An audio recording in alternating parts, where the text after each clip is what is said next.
I've been interested in what lies beyond that gate ever since I assumed leadership of the Fortress of Meripede. Of course, it would be unwise to recklessly open it, but it'd also be risky and negligent to simply ignore any potential danger that could be behind it. The readings on that dashboard have not budged since the day when I first laid eyes on this place. But over the past year, the needle has crept upwards from its original position, likely because some parameter it's been tracking has changed, if only infinitesimally. Normally, I would have ignored it, but I happened to have some free time when I noticed it, so I investigated. Any guesses what the reading could be tracking?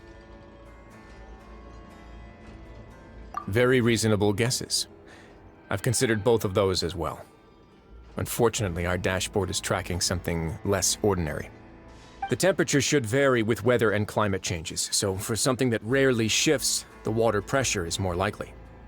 We ran a few tests to increase the pressure from the outside, but the readings didn't change at all. Later on, a few more possibilities occurred to me, such as a potential connection with the Primordial Sea. I began to make a few preparations based on that hypothesis. Over the past few days, the needle has moved again.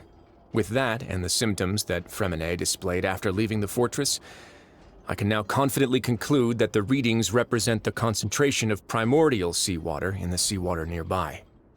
The concentration of primordial seawater? But we're already under the sea! And that is precisely the problem. We're at the bottom of the sea, and now we're surrounded by toxic seawater. Somehow, primordial seawater got mixed in, and the concentration is steadily rising.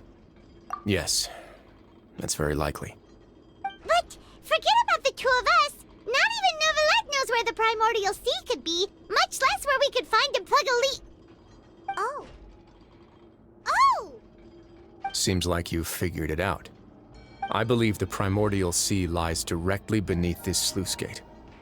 For some reason, the primordial seawater levels have risen significantly, and it's now very close to us. The indicators are now red.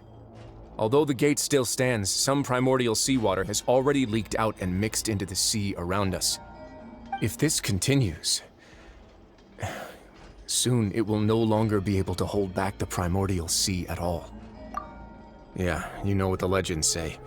If this place falls, then everyone in Fontaine will be turned into puddles in the span of a night.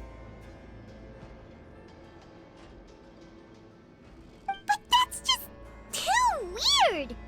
Why would the Fortress of Meripede be built right above a sluice gate for the Primordial Sea?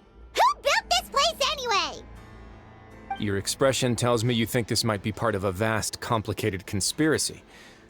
To be honest, you might find the actual answer may be exceedingly boring.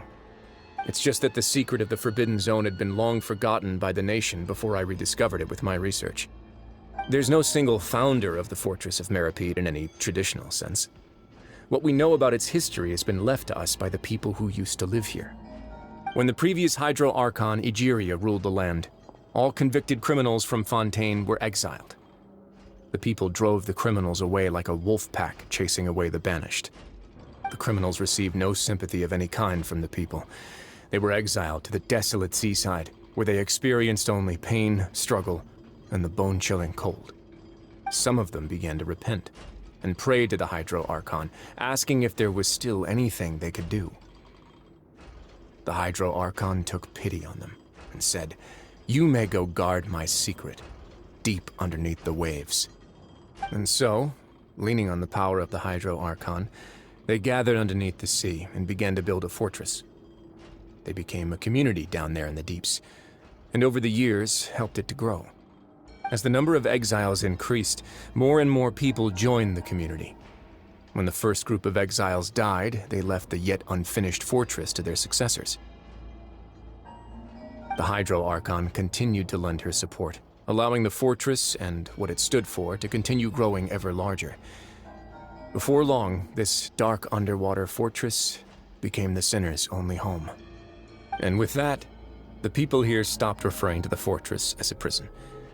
They saw themselves as repenting sinners who would regain their freedom once they had sufficiently redeemed themselves.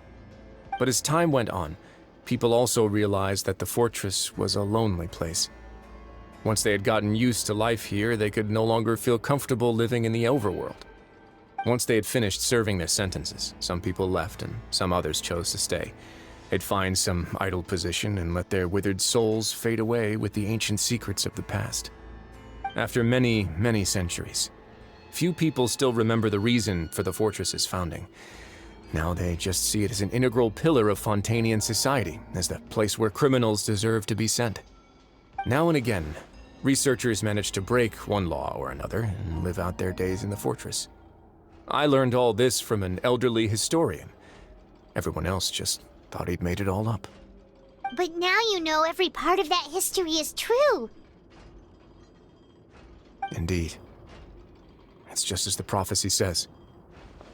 If this gate fails, then everyone will be dissolved into the sea. To be frank, not really. But sadly, that hasn't stopped this prophecy from proving all too accurate. Prophecies are troublesome things. Just hearing one will create the first wave of panic. Seeing signs of it will bring about the second, and actually witnessing it in real time, the third. Let's go somewhere else. I want to show you something.